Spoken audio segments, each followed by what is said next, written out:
You're watching a Highwire Media podcast. For much of the world, the death of German dictator Adolf Hitler and the subsequent collapse of the Nazi regime symbolized the end of an era of terror, genocide, and war. His death was a crucial moment in history, marking the destruction of a totalitarian system that plunged the world into one of the most devastating conflicts of all time. However, despite the official reports of his demise, uncertainty has surrounded the details of his final moments, leading to speculation, misinformation, and countless conspiracy theories. The official version of events, provided by surviving eyewitnesses from Hitler's inner circle, states that he took his own life in a bunker on April 30th, 1945, just days before Soviet forces completely overtook Berlin. His wife, Eva Braun, reportedly died alongside him. To prevent their bodies from falling in enemy hands, they were burned outside the bunker entrance. Yet almost immediately after the war ended, doubts emerged regarding this narrative. The lack of widely available forensic evidence, contradictory statements from those who were present in Hitler's final days, and deliberate disinformation campaigns both by the Soviet Union and Nazi sympathizers created an environment where alternative explanations flourished. Some believed Hitler had faked his death and escaped, while others suspected the Soviets had captured him and kept his fate a secret. Even today, long after forensic evidence has supposedly confirmed the suicide, theories of his survival continue to persist, fueled by historical mysteries and a public fascination with the idea of a fugitive dictator evading justice. To fully grasp the questions surrounding Hitler's death, we must first understand the environment in which he spent his last days. By early 1945, Nazi Germany was in ruins. The once powerful Third Reich had been reduced to a desperate, crumbling state as Allied forces advanced from the west and the Soviet Red Army closed in from the east. Major cities, including Dresden and Hamburg, had been devastated by relentless bombing campaigns, and German military forces were experiencing catastrophic losses on all fronts. Berlin, the heart of Hitler's empire, was under siege. Soviet troops were fighting their way through the city streets, systematically destroying any remaining Nazi resistance. The German military, once thought to be one of the most formidable in the world, was now composed of exhausted soldiers, many of them old men and teenagers, forced into service in a last-ditch effort to defend the capital. Supplies were scarce, morale was shattered, and many Nazi officials had already fled in anticipation of the inevitable fall of the city. Hitler, however, refused to leave. He had long vowed that he would never allow himself to be captured, and despite urging from his advisors, he remained inside his bunker, a reinforced underground complex beneath the Reich Chancellery, commanding his remaining troops and issuing unrealistic orders to generals who no longer had the resources to carry them out. We're going to take a quick break from this episode, and I'd like to discuss my sponsor, NordVPN. A service that keeps me confident and secure every time I go online. If you're not familiar, a VPN stands for Virtual Private Network, and NordVPN is one of the best out there for keeping your browsing activity under wraps. Why do I use NordVPN? First, it gives me total online privacy. When you connect to NordVPN servers, all your internet data is encrypted. That means snoopers, advertisers, and even your internet provider can't see your personal info or track your digital footprints. It's like having an invisible cloak for your online life. Second, NordVPN is awesome for unblocking geo-restricted content. Love streaming sports from overseas or catching up on that show that isn't available in your country yet? Just open NordVPN, pick a server from one of their thousands of locations worldwide, and boom, you'll have access to content you couldn't see before. Plus, with speeds faster than ever, you can stream in high definition without those pesky buffering interruptions. Now let's talk simplicity. NordVPN's app is super user-friendly. Whether you're on a phone, laptop, or tablet, you can connect with just one click. And if you ever get stuck, their customer support is there 24/7. Another big highlight, NordVPN has a no-logs policy, which means that they never track or store your data. Your digital world stays yours alone. Lastly, if you travel often like me, NordVPN really comes in handy. Whether you're on public Wi-Fi at airports, hotels, or coffee shops, your data is always at risk. But with NordVPN, you can safeguard your connection and keep hackers at bay. No more worrying about whether your coffee shop Wi-Fi is safe. So if you're serious about protecting your privacy, accessing global content, and just having peace of mind online, NordVPN is the way to go. Give it a try, and I promise you'll wonder why you waited so long. Hit the link in the description to learn more and grab a special deal. Stay safe out there and happy browsing with NordVPN. Now let's get back to the rest of our episode. Then, on April 20th, 1945, his 56th birthday, Hitler made his final public appearance. He briefly stepped outside the bunker to greet a group of Hitler Youth members and officers, but those present noted that he looked frail and unstable. His health had been declining for months, with noticeable tremors in his hands, a hunched posture, and an overall weakened state. Some historians believe he may have been suffering from Parkinson's disease, which, combined with the immense stress of his collapsing regime, contributed to his deteriorating physical and mental state. As Soviet forces pushed deeper and deeper into Berlin, Hitler retreated further into his bunker, refusing to accept the reality of his situation. On April 29th, he married Eva Braun, his longtime mistress, in a small ceremony witnessed by a few loyal aides. Shortly afterward, he dictated his last will and political testament, denouncing his generals for betraying him and blaming the Jews for Germany's downfall. By then, he was completely isolated from the outside world, relying on reports from his officers that grew more desperate by the hour. On April 30th, Soviet troops were just blocks away from the Reich Chancellery. Realizing that capture was imminent, Hitler and Braun locked themselves in a private room. According to witnesses, he shot himself in the head, while Braun ingested cyanide. Their bodies were discovered by Hitler's personal staff a short time later. In accordance with Hitler's final orders, their corpses were carried outside, doused in petrol, and set on fire in a shell crater near the bunker entrance. As the flames consumed them, artillery fire from Soviet forces rained down on Berlin, marking the true end of Hitler's regime. While Hitler's inner circle claimed he had died in the bunker, the Soviets, who were the first to take control of the area, provided conflicting reports regarding what they had found.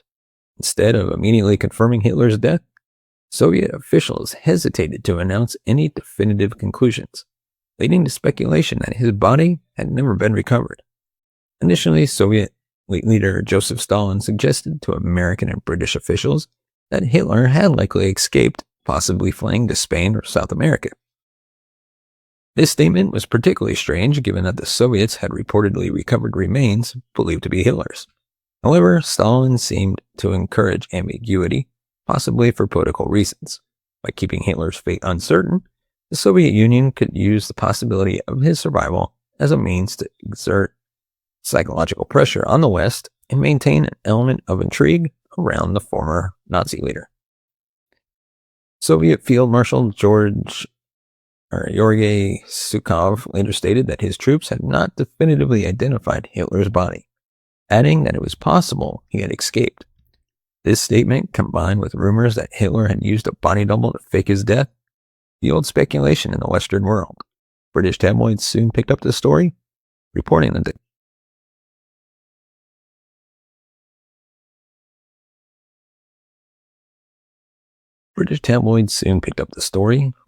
the corpse found in the bunker was actually a poor double planted to mislead the Allies. The secrecy surrounding the Soviet handling of Hitler's remains only added to the confusion. Although the Soviets claimed to have recovered his jawbone and teeth, which were reportedly identified by Hitler's dentist, these items were never publicly displayed. Instead, they were kept in a classified Soviet archive for decades, fueling rumors that no conclusive evidence of Hitler's death actually existed. The ambiguity surrounding Hitler's fate even led to some high-ranking Allied officials to question whether he really died in 1945. General Dwight D. Eisenhower was one of several leaders who briefly entertained the possibility that Hitler had escaped, though he later walked back on such claims.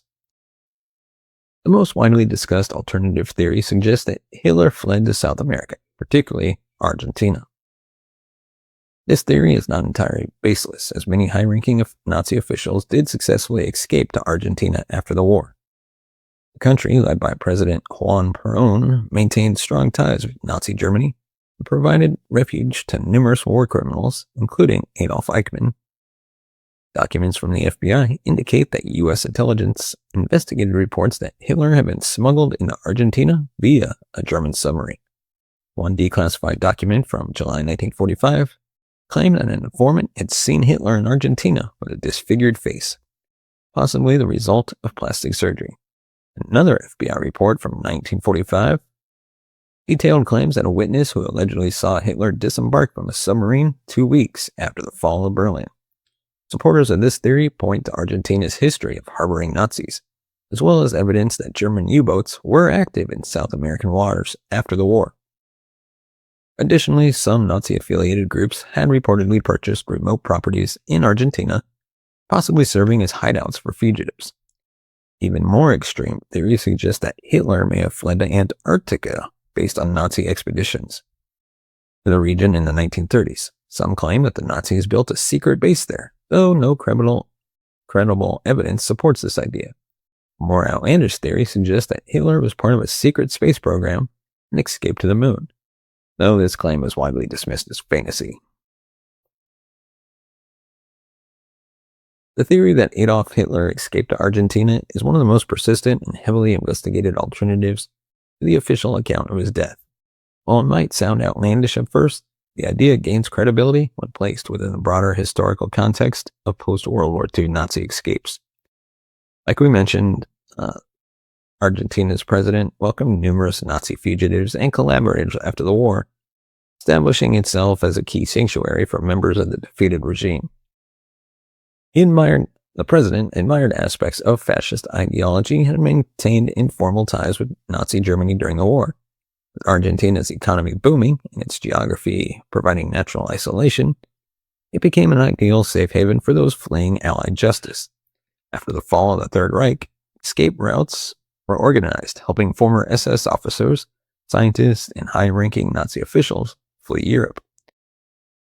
These routes were often facilitated through Spain and Italy using forged documents, the Red Cross, and even some members of the Catholic Church. There is documented evidence that Argentina accepted hundreds, if not thousands, of Nazis, including well-known figures like Adolf Hitler, one of the main architects of the Holocaust. Hitler lived undetected in Buenos Aires for over a decade before being captured by Israeli agents in 1960. The infamous Angel of Death, who conducted horrific medical experiments in Auschwitz, also found refuge in South America and eluded capture until his death in Brazil. This historical precedent opens the door to more speculative claims about Hitler himself. FBI files released in later decades revealed that the agency received dozens of tips and witness reports suggesting that Hitler was living in Argentina under an assumed identity. Some reports claimed he was residing on a secluded estate in the Andes. Others said he had altered his appearance through plastic surgery and was hiding in small towns with other German associates. One document dated July 14, 1945, claimed that Hitler arrived in Argentina around June 20th and was staying in the Chaco region with the assistance of an Argentine army major. A later report dated August 14, 1945, stated that a Hollywood actor had spoken to a man who claimed to be present when Hitler disembarked from a submarine in Argentina. The FBI did not confirm these accounts, but did find them significant enough to investigate and catalog. Critics of the theory point out that none of these claims have ever produced conclusive evidence. No authenticated photographs, documents, or eyewitnesses have ever definitively proven that Hitler lived in Argentina. Still, the idea persists, bolstered by the known history of other Nazi escaping to South America and the fog of uncertainty that surrounded Hitler's final moments. While conspiracy theories flourished for decades, advances in forensic science eventually helped confirm aspects of Hitler's death. The key breakthrough came with the examination of dental remains believed to belong to Hitler. These remains were recovered by Soviet troops in 1945 near the entrance of the bunker. They included fragments of a jawbone, teeth, and dentures. For decades, these items were locked away in Soviet archives, with the Kremlin maintaining tight control over access. Only a handful of people were allowed to see or study them. In the 90s and early 2000s, Russian officials began to release some of this material to Western historians and scientists. In 2018, French researchers were granted permission to examine the jawbone and dental fragments, and their findings were published in the European Journal of Internal Medicine. The scientists confirmed that the dental remains were a perfect match for Hitler's dental records, which had been preserved by his dentist and assistants. His unique dental prosthetics, including distinctive bridges, gold caps, and signs of gum disease, made the identification highly reliable. Additionally, chemical analysis revealed blue deposits on his dentures, which suggested exposure to cyanide, a common poison used in suicide by high-ranking Nazis at the time. Scientists concluded that Hitler had likely taken cyanide and shot himself, consistent with the long-held accounts by his personal staff. These findings offer the most scientifically reliable proof to date that Hitler did indeed die in the bunker on April 30th, 1945. Yet, for those who prefer alternative narratives, the scientific data has not been enough to dispel all doubts. Some argue that the Soviets could have planted the evidence or faked the results, but these claims lack supporting proof. The story of Hitler's death, whether as a verified historical fact or the subject of endless speculation, reveals much about the human mind's relationship with trauma, justice, and uncertainty. After the devastation of World War II and the horrors of the Holocaust, the world wanted to see a clear, definitive end to Adolf Hitler. Yet the secrecy, confusion, and political manipulation surrounding his death created the perfect storm for conspiracy theories to thrive. While the most credible evidence overwhelmingly supports that Hitler died by suicide in his bunker in 1945, the allure of alternative explanations persists. This is due in part to the fact that many people find it psychologically difficult to believe that such a destructive figure could escape justice so easily, even if it was through death. There's also the lingering desire to believe that such evil couldn't simply vanish without consequences or retribution. Soviet Union's tight-lipped handling of Hitler's remains, combined with disinformation and decades of restricted access to forensic material, gave oxygen to speculation. The Cold War further complicated efforts to tell a unified, transparent version of history, as both East and West had their own agendas and priorities in shaping the post-war narrative. Today, historians consider the case largely closed, thanks to credible forensic evidence, the testimonies of bunker eyewitnesses, and a better understanding of the chaos in Berlin during those final days. Nevertheless, Hitler conspiracy theories serve as a cautionary tale about how the absence of transparency can fuel myth, distrust, and misinformation. And perhaps most importantly, even if some remote possibility had allowed Hitler to escape justice in the immediate aftermath of the war, time has rendered the question irrelevant. If he were alive today, he'd be over 133 years old. One way or another, Adolf Hitler is long gone, and so too is the regime he led. Let me know your thoughts in the comments section below, and let me know if you think Hitler did escape. Well, yes, there is all this forensic evidence that they have. I do kind of question Russia's motives. I do believe they could have falsified the reports and all that, because at the time Russia was pan-Russia. So until you can completely prove to me beyond a shadow of a doubt that Hitler died in that bunker, I'm going to say I still believe that he escaped and lived out in Argentina. But of course, I want to hear your theories of what you think happened. And if you want to support the channel, as always, you can buy me a coffee at buymeacoffee.com/CTC podcast. And of course, give us a thumbs up if you like our video. Hit the subscribe button down below. Hit the bell notification button to be notified of future videos. And of course, as always, you can find us on all major podcast platforms. And of course, thank you so much for watching and listening. We'll see you next time.